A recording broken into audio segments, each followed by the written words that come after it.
Welcome back, guys. I hope We're you here. had a good week. It's Friday. Friday. Gotta It's get actually down. Monday when we're recording this. Yes. So I hope you're having a good Friday. And I hope by the time this drops, we're having a good Friday. Yeah.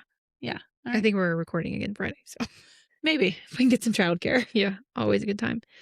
So we're going to talk about some crazy stuff. Ooh, And it's your favorite kind of episode where you get to sit there and listen and I talk. I get to sit here and not participate. Oh, you participate. All right. Blood transfusion turned criminal. That's a strong name. Yeah. Well, we kind of hinted at it earlier, but there's a murder case involved. Oh boy. All right, let's get started then. Welcome, Cadaver Crew. Get your dark little minds right and settle in. Class is in session and the cadaver is already on the table. I'm me.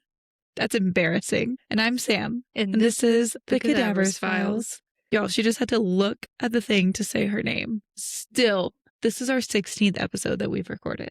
I'm still just a baby. No, get it together.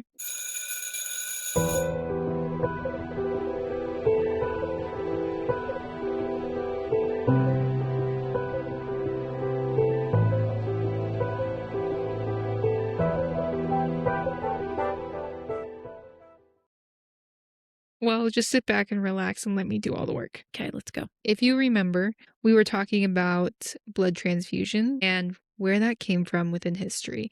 And you might remember one name specifically, Jean-Baptiste Denis, who was a French physician and natural philosopher practicing in the mid-17th century. So he actually served as physician to King Louis XIV, which gave him special protection and scientific credibility just because of his name and his connections. No one should get special protection for that. Yeah. So he was working during the period, if you remember, 1628 blood circulation had just been discovered by William Harvey, and experimental medicine was loosely regulated or just not regulated at all. Yeah, let's try not at all. Yeah. Consent, patient autonomy, in clinical trials, not in existence. No, we're not doing that. Okay. So medicine was just what you made it. It was all experimental. Life's what you make it. Yeah. I think I've sang almost every episode recently. Are you going to cut them? I don't know. I guess we'll find out. So medicine was still heavily influenced by humoral theory, temperament, and personality-based explanations of disease. So remember, we keep repeating that over these episodes, but that's still where we're living. Denis believed blood carried behavioral and moral qualities, not just physiological ones. He theorized that animal blood was purer and less corrupt than human blood. I like his thought process. I mean, our puppies are pure. Our puppies are perfect. They're bad, but they're perfect. But they're pure. They mean well, but they're bad. They're perfect. You leave them alone. So calm animals, such as sheep or calves, could transfer their gentleness to humans. If only that was the way. Somebody would have signed me up for that. For sure. You got a lobotomy. You got a blood transfusion from a baby cow. Yeah. That sounds right. That sounds like a good treatment plan for you. Can I cuddle the baby cow while I get the transfusion? You're like willing to risk it if I get to cuddle the cow. So mental illness and violent behavior were interpreted as blood disorders, not neurological or psychiatric conditions. Denis began performing xenotransfusions, animal blood to humans, in 1667. So he used those sheep and calves, and he selected animals for their perceived temperament to use on patients who were poor, mentally ill, socially marginalized, all of the boxes there. About to say, it never ends for these groups. Right. His blood was transferred using rudimentary tubes and syringes with no sterilization, no anticoagulants, no understanding of immune incompatibility. Just making it up as he goes. Yes. These patients were unlikely to refuse or unable to make meaningful consent because they were mentally ill. Usually. And so even if their consent is no, they're like, oh, he's mentally ill. He doesn't know what he's doing. Right, exactly. At least one case, consent was obtained by a family member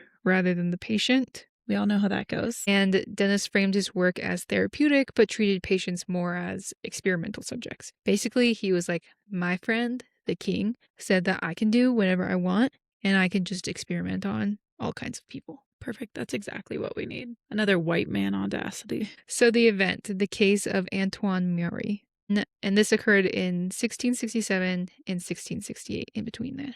Antoine was described as violent, mentally unstable, possibly psychotic, if we're looking at it retroactively. His wife sought Dennis's treatment because she could not control him, and Dennis performed multiple transfusions using calf blood. Multiple, so he survived the first one. Right. So the first transfusion was small in volume, and he survived. And Dennis said, "I'm successful. I'm the best. I know what I'm doing around here." And then subsequent transfusions were larger in volume, and Maury developed fever, chest pain, shortness of breath, dark urine, and all the symptoms consistent with acute hemolytic transfusion reaction. Yes. He died shortly after the final transfusion. Dennis, he was charged with manslaughter, as he should be, and accused of reckless experimentation, ignoring worsening symptoms, and using unproven and dangerous intervention. Now, did he use the king to get out of this? So, this is where it gets crazy. Oh boy. If it wasn't crazy enough already that he was giving someone who was psychotic calf blood, yes, it gets even crazier. Okay, buckle up. So, he defended himself by claiming that Maury was actually poisoned with arsenic and the transfusions were not the cause of death. No way. It couldn't be him. Investigation revealed evidence that his wife may have administered the arsenic. No, baby. No. Murray's wife came under suspicion when investigation revealed that she had actively sought Dennis's treatment methods and she authorized the transfusions. So she gave consent for the transfusions. And then she was present during his declining health, which is like she was around because they were married. And it was probably an arranged marriage and she couldn't leave. Let's set the scene a little bit. So is there any evidence about the actual arsenic or just that she wanted him to not be a crazy man? So testimony revealed that she had administered substances to her husband. She claimed they were medicines. What medicines back in the 1600s? I don't know. Local remedies. Okay, this is sounding bad for her. Her behavior changed after the transfusions failed. This is from witness reports. She attempted to distance herself from the responsibility of her husband. Okay, but like, is her husband being aggressive towards her? You know, like, there's a lot of things here. Yeah. A lot of questions. Lots of questions. Also, if it was so bad that you sought out this treatment and you realize the treatment isn't going to work, are you saying, okay, I tried? I'm not saying that makes it right, that she consented for him to get this treatment. I'm not. But I'm saying, did she really get the arsenic or is this guy just looking for anything else to blame and he got it and now gets to harm other people? Yeah. It's a tough one. It's a tough one. Either way, this Dennis guy is not a good guy. No. So, but he was acquitted of manslaughter. And the court determined that Dennis could not be proven to have been the direct cause of death. The transfusion alone was insufficient to convict. And so he was acquitted, but the ruling included a critical condition. He was forbidden from performing further transfusions without approval from the Paris Faculty of Medicine. I would say that's fantastic, except for the fact that he has the king in his back pocket. Right. Yeah. But this effectively ended his experimental work. And remember, this case is what triggers the 150 years of no more transfusions or experimentation with transfusions. Actually puts a pause to this, but he essentially gets off with a slap on the wrist. Yeah. Oh, don't do any more experiments. That was bad. That was very bad. Very bad. That makes me so mad. So, because even if he was not responsible for his death that time, we know now he would have been. Yes, 100%. So just because he didn't die right then for that transfusion, if he would have continued, it would have ended in death. And so Maury's wife was later convicted of poisoning her husband. Really? Do we know more details? A little bit. Okay. So physicians and magistrates identified signs consistent with arsenic poisoning, including severe gastrointestinal distress and rapid deterioration. And I'm like, that could have been the blood transfusions. Yes. That's not very good. But I will say arsenic was the most notorious poison being used at the time. And it was difficult to detect chemically, but everybody knew what it looked like. Yeah. Kind of thing. So the clinical pattern was well known. It was called inheritance powder due to its frequent use. So people were using arsenic to hurt other people quite frequently during this time. I'm like, what is wrong with these people? But because of that, they knew that arsenic had been used. So because the fact that he had symptoms that we all know are associated now with blood transfusion reactions, and arsenic was the fad at the time and what everybody was using, they convicted her of poisoning. Yeah. I mean, they thought that they had enough evidence to say, like, based on her behavior and based on the way that he died, really, the gastrointestinal distress and, the medicine, quote unquote, that she had been seen giving him. So arsenic is essentially odorless.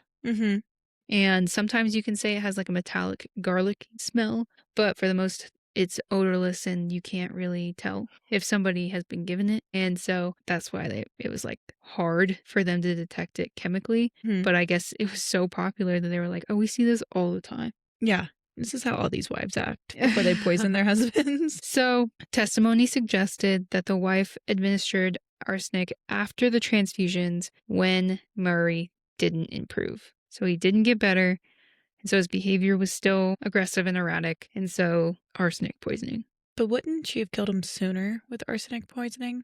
I don't know. I guess the same exact question can be asked about the blood transfusion. Wouldn't the blood transfusion from the calf have killed him sooner? So I guess that's not fair. Yeah. Interesting. Yeah. I mean, we still know, though. Animal to human. Bad. Yeah. I think that there was probably a lot going on in that household. She was found guilty of intentionally poisoning her husband, which constituted murder under French law. Poisoning, aka murder. The court concluded that she used arsenic deliberately. Her motive was most likely to escape from an abusive marriage or personal desperation, just not being able to like live in that situation anymore. Turned to desperation, which turned to drastic measures. So she go to jail? Poisoning is a capital punishment, and she was sentenced to death. Wow. This really took a turn for the worst in this case. Yeah. That we're going to talk trash about this guy doing bad things, but now a woman killed her husband and now she's dead too. This was quite unexpected. It took an unexpected turn. Yes. Multiple times. Yeah. I don't even know where we are anymore. No. This feels like a Frida McAdam book. So, some important things to know. Poisoning at the time was viewed as particularly heinous as a crime in early modern Europe because it was secretive, premeditated, and domestic. Because it had those aspects, which I'm like, is it better if she just goes at him with like pots and pans? Yeah, or a knife, or like, yeah, is that better than poisoning? But I think they thought poisoning was worse because it was so planned and secretive, and you had to be really, especially if you were giving small doses of arsenic through time and you're like being manipulative, and that I think was worse to them than, I don't know, having a moment where you snapped, quote unquote, and just killed someone. I can understand the logic behind it. I mean, either way, at the end of the day, someone is dead. Yeah. So the courts decided to punish poisoning especially harshly in order to deter others from poisoning. Yeah. Okay, I guess I get it. I guess. But also I wanted this guy to get in trouble. I mean, he did get in trouble, but not as much trouble as he should have gotten in. Yes. Like, would he have gotten the death penalty for experimental medicine with no basis? I mean, he was only getting manslaughter to begin with. That's right. Even before they knew the wife was involved. Yeah. He wasn't getting a murder charge. You're right. Well, now I'm even more. Yeah, they were like, oh, if you killed him, it's manslaughter. Yeah. Because you were trying to do experimental treatments, and that was bad, but it wasn't murder. Yeah. And then the wife tries to get out of and then the wife tries to get out of an abusive relationship and ends up what we assume is abusive. Well, and we don't know his mental state really. This is all it's so long ago. Yeah. So I mean, we're talking about like 1667 here. It's not like we have really good records to look back on. But yeah. Wow. Manslaughter versus death penalty though, that's pretty. Yeah, you don't wild. Think experiments on mentally ill humans is enough for a murder charge? Yeah, seems a little fishy. It seems fishy to me. Yeah. They definitely knew maybe that he had some strings that could be pulled. Or maybe he did pull those strings. Yeah, that's why he got off with only that. Yeah. Well, I mean, then you got acquitted, so he got off with it. With nothing. Yeah, he didn't get nothing. I guess a little slappy slap on the wrist. Yeah. Yeah. So despite the acquittal, Denis, his reputation was permanently damaged. Good. That's the worst thing that happens to you after. I think the transfusions had to have something to do with it. I agree. It seems the whole situation seems fishy. Also, if you're this guy giving blood transfusions and then you notice the wife giving these medications as a physician taking care of this patient, wouldn't you be like, excuse me, What are you doing? what are you doing? But also, let's talk about so much here. You're giving multiple rounds of blood transfusions and he's not getting any better. And at no point did you say, we should take a step back. This isn't working. They're like, nope, more. Yeah. This is the thing that we talked about, that it can never be the practice. Like, it's not the practice, it's the person. And it's like, no, if it consistently is getting worse, it's the practice. Yes. That's not working. So if there's a pattern, there's a pattern. Yeah, I guess he took that first one where he only transfused a little bit of calf's blood and he was like, that worked. So, well, because they were like, the patient did calm down. He went from being super aggressive and violent, and then he was a lot calmer. And I'm like, probably because he felt like shit. Yeah, absolutely. Let's talk about other reasons. Yeah, he felt really awful. And so, yeah, he was calm because he felt bad physically because he had calf blood running through him. Yeah. And so then you say, oh, it's a success because he's debilitated from this animal blood. Yeah, we're just right back in our first 3 episodes. Yeah. So the French Parliament banned blood transfusions for 150 years, essentially stopping the science. And the Catholic Church also prohibited the practice, which I always think is interesting, the tie between the religious institutions and the governments, how they can have different policies, or sometimes they can have the same policy depending. And it's interesting, like, when they agree and when they don't agree. Yes. But on this, they agreed on. Good. I'm proud of them. England soon followed with its own restrictions, and then transfusion research effectively ceased in Europe for 150 years. But that is overall the case that stopped blood transfusion experimentation. Which I stand by what I said in the previous episode. Yes, we lost 150 years of science, and maybe we would have learned about blood types before 1901 and been able to do more for the patients and save more lives. But I truly don't think without this being halted to a maximum that the ethics would have came with this, and that we would have made sure we had this understanding before continuing with it. I think there would have been so much harm that I am more glad for the stop than I am sad about how much longer it took us to learn things. Yeah, it's just overall a really sad story. Yeah, I agree. A wild story, but sad. It's wild. We were talking about one person, and then we were talking about another person. Yeah. It took you through a ride, for sure. But yeah, I know it's a short one, but a good one. A good one. I agree. I really like this one. Yeah. So that's it. That's the practice of Jean-Baptiste Denis and the murder of Antoine Mauroy. Now I'm like excited to get into our poisoning segment. Oh, yeah. Yeah. There's a lot of poisons. I know. We got to figure out how to best group this. Yeah. There's also people who are intentionally poisoning people with illnesses that they had. That's another thing. People are the worst. People suck. People suck. Man, not you though. Thanks. Wow. I don't suck. You don't suck. What about when we're editing at night? You get a little mean. Okay.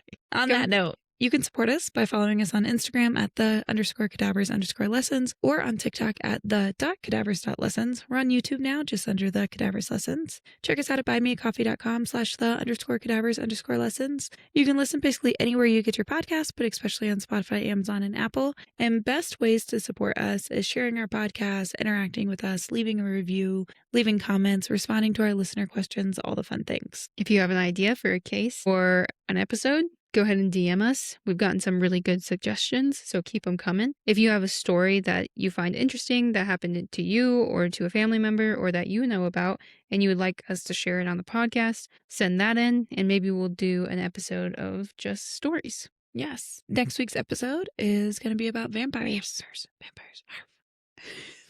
Cut that. Keep that in. And on that note, class is dismissed. Stay safe. Stay curious. And don't try this at home. Unless you own a bone saw. Please don't try blood transfusions at home. Or arsenic. Don't try that either. Bye, guys. Have a good week. Bye.